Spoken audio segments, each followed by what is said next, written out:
Yes. Let the dead rise from the grave.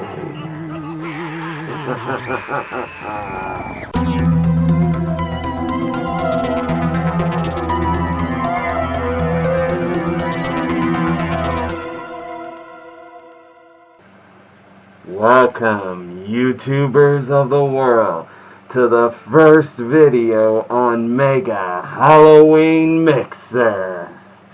And yes, as I told you, the first thing to talk about is the classic Ghostbusters. Which, let us face it, folks, this movie wouldn't have been such the great hit that it was if not just for the characters and the plot and the special effects, mind you, but also thanks to the power of the musician Ray Parker Jr., who gave us the famous theme of Ghostbusters. Having said that now, I first would like to talk about what really brought me to this film, and that is none other than the special effects used on the ghosts. Yes, for it is the ghosts that drew me to this film, as it showed off great effects and showing a librarian who looks just like a normal person until she ripped herself out to bring out the more scully ghost version to scare off the main characters. And then that really greeny ghost himself, who soon became known as Slimer and ended up becoming a very popular character in his own right. And an interesting first mission, was it not? But then came the big one of them all when it came to them finally taking on the final boss, Gozar. Let me go to her later, since she will be my ending of this video. But having said that, yes, it is the special effects that were used during that time that very much impressed me. To know that they can do that with that CGI computer-generated stuff was a sight to behold. And having now said that, let us go to the main characters, as we start off with the three main characters, Peter, Ray, and Egon. Guys who really believe, folks, some paranormal events happening, which leads them into forming their own business. And what a great chemistry of bozos they are, is more to put it. Because really, as much as I like them in the bozo-bizarric way, they do not really sit well with me. But I cannot deny their success as a chemistry duo of quirky fools who know how to get the job done. And then we have, of course, Winston, who eventually came in. While not a main character, he definitely brought something to the table, as someone who doesn't believe in the stuff that Peter, Ray, and Egon may believe in. But he does have his own beliefs. And it is how ironic that he has such a belief in God, that next thing you know, stuff that was he talked about in the Bible when speaking with Ray, did they come to see such a catastrophe that they feel coming when they notice how busy they were getting as the plot moved forward. And yes, rightfully so they should. But I still loved how Winston came to realize how nutty this may have all been. But yes, Winston, as you saw, things got real in a hurry.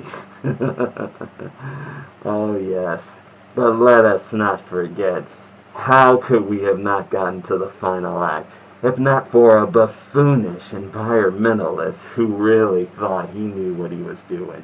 The fools certainly did think that the Ghostbusters were responsible for all this stuff happening.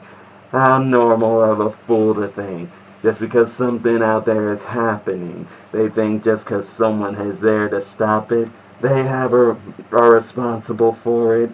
Ever think that sometimes there are things out there that happen, and just conveniently, people know what they're doing.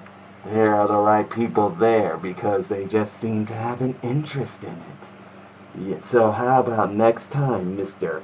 Hecker you think clearly instead of thinking that people are behind this. But then again, if we do look at things in the normal circumstance way, I guess it's only natural a fool like him would think that. But then, as I told you, if not for that fool, how could we have gotten to the finale?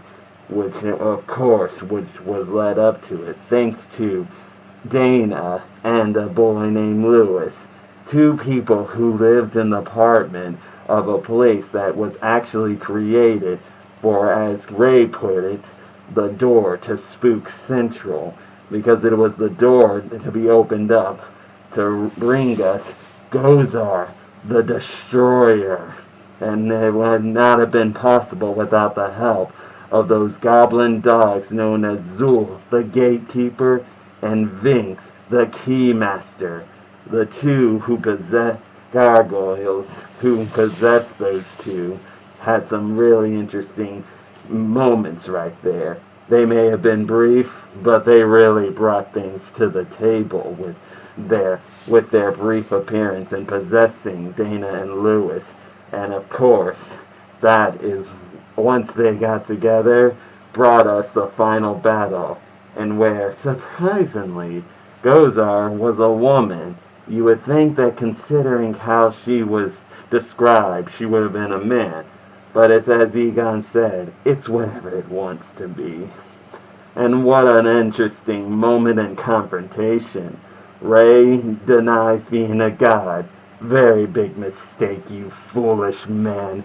You must always tell them that you're a god, because you never know. It is a god that they may need in order to stop this. But still, I cannot deny what really came next when Ray really screwed up. Thank you, Ray, for that. If not for you, would we have not gotten...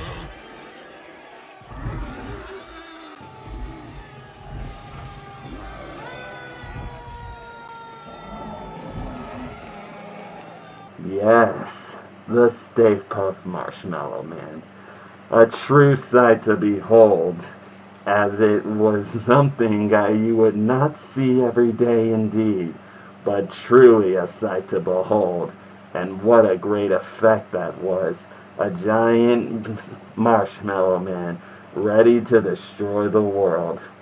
But crazy things as they go in final battles always must end with an explosion of the cross of streams that brought us the conclusion to this great battle.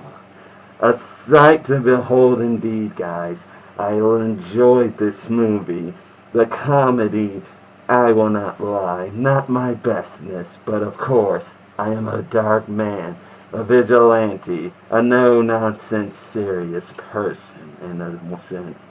But I will not deny that some comedy chuckles were in the film that made me want to chuckle, and it did. And of course, the chuckleness comes from Peter, Ray, Egon, and Winston.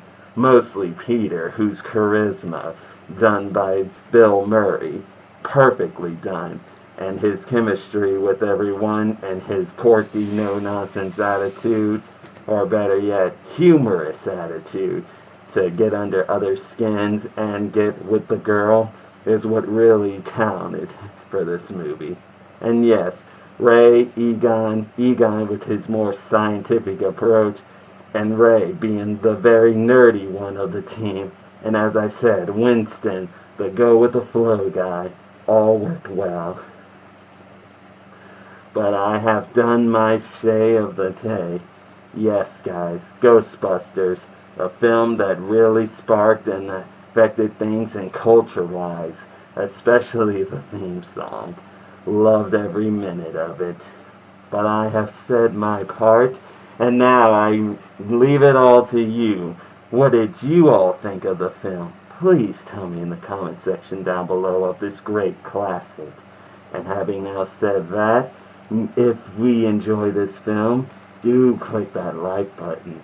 And please hit the subscribe button as well as the bell icon, and let you know when the next film will come. and Mega Halloween Mixer. And until then, goodbye.